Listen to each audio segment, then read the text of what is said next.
The Doll Maker. There once was a man who made beautiful dolls of all shapes and sizes.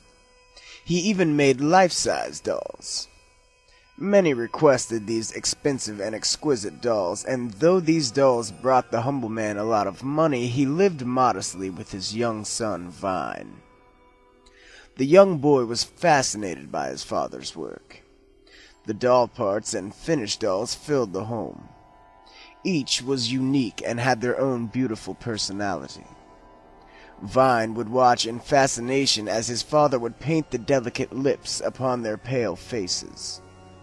He wanted to be just like his father someday and create gorgeous works of art.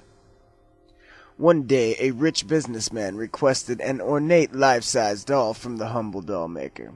He went by the name of Guyer. However, the doll maker refused to make the doll upon discovering Guyer was crooked and wanted the doll for perverted means. Guyer grew enraged at the maker's refusal, so enraged that he sent hired arms to get rid of the doll maker.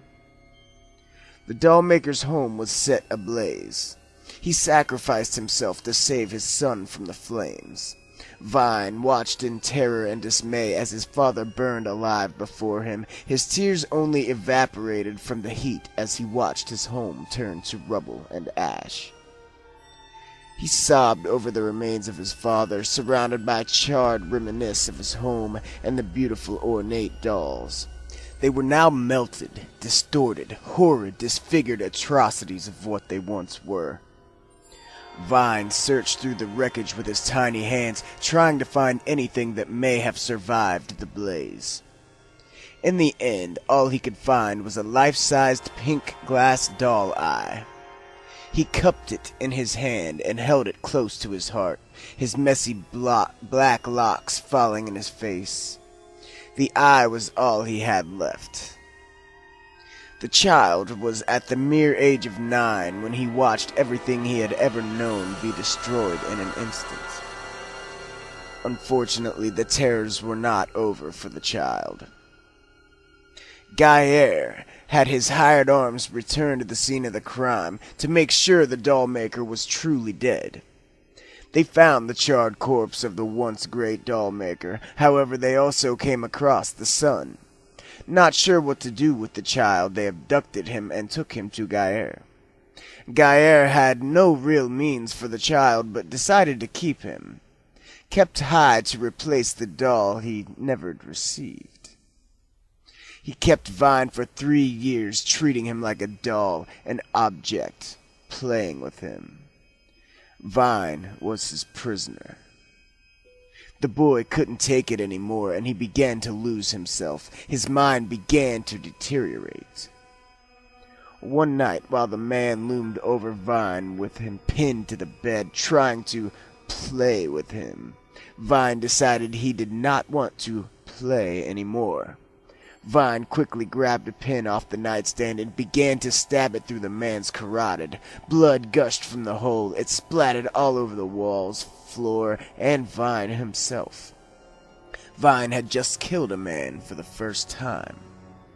As the body lay there, stiffening, Vine stole some money and quickly escaped. Vine lived on the streets. He wanted to start up the family business again, to make dolls.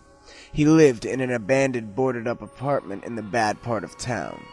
With the money he stole, he got parts and painted beautiful dolls.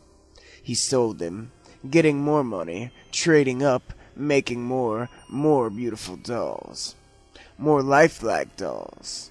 Plastic, clay, and porcelain no longer became enough to satisfy Vine. News report. Missing teen murdered. A horrific scene was discovered at the town park. Emily Ryder brutally mutilated. Autopsy report. Emily Ryder. Cause of death, blood loss and shock. Found in what appeared to be an elegant hand-stitched gown. The corners of Emily's mouth had been sewn into a small smile with lips painted a deep red. Eyes gouged out and replaced with glass ones. Fake eyelashes and painted makeup. Her nails were removed and replaced with fake ones. A frozen expression remained on her face. Her head was shaved and replaced with blue hairs sewn into her scalp, replacing her once blonde locks. And perhaps the most disturbing, every joint in her body was popped out of their socket or broken. Truly the work of a psychopathic killer. Examination notes. It appears Emily Ryder was very much alive when the killer started to mutilate her. She was alive as he had her face sewn into place, each lock of hair tediously sewn into her scalp, and as her eyes were gouged out. She was initially found on a park bench, put in place like a doll on display. This would explain, perhaps, why the joints were popped out of their sockets. It would make it easier to display her in whatever way he pleased. By the way the killing was executed, it appears the killer views his crimes as works of art.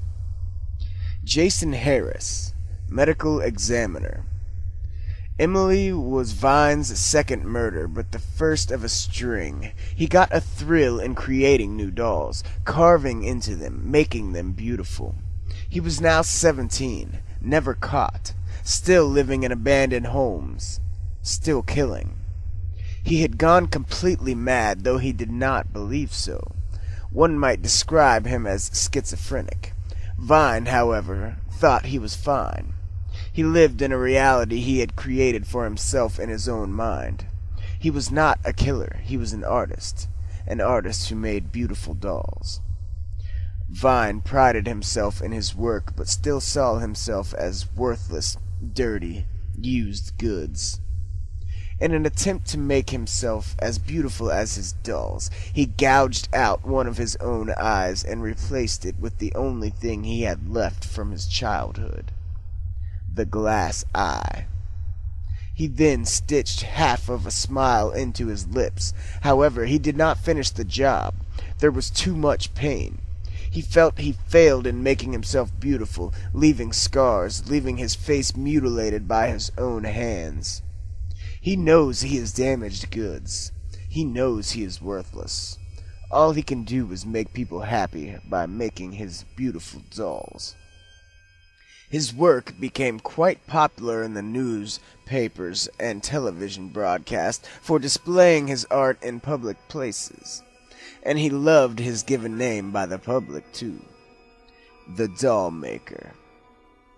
Just like Daddy, right? Let's make you beautiful. And that, ladies and gentlemen, was The Doll Maker. A very popular up-and-coming creepypasta, and I am a fan, and I'm looking forward to hearing more stories about this doll maker. I actually have not done my research, but I believe there are already, like, the second and third and maybe even more stories written about the doll maker and his works of art.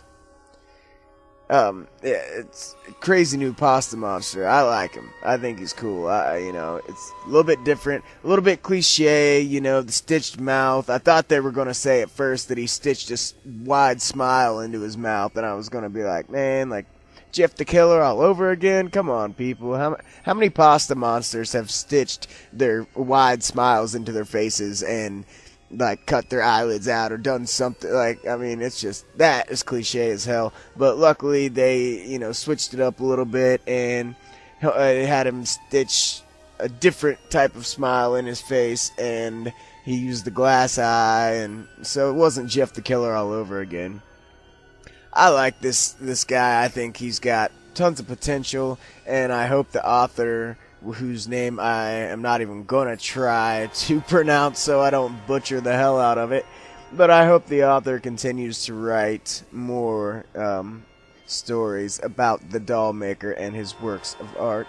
And overall, I really like this pasta. I thought it was pretty cool. I thought it was fun and exciting and new and not the same old creepypasta just done over again. Like, I think this pasta monster has some good potential, and like I said, look forward to hearing more from him, from the author.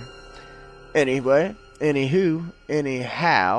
This has been Spooks WV with another episode of Spooks Reviews, and if you liked it, then leave a like, and if you like my other videos, then subscribe. Don't be afraid to leave comments, and with that being said, until the next episode of Spooks Reviews Creepypastas, as always, have a spooky night.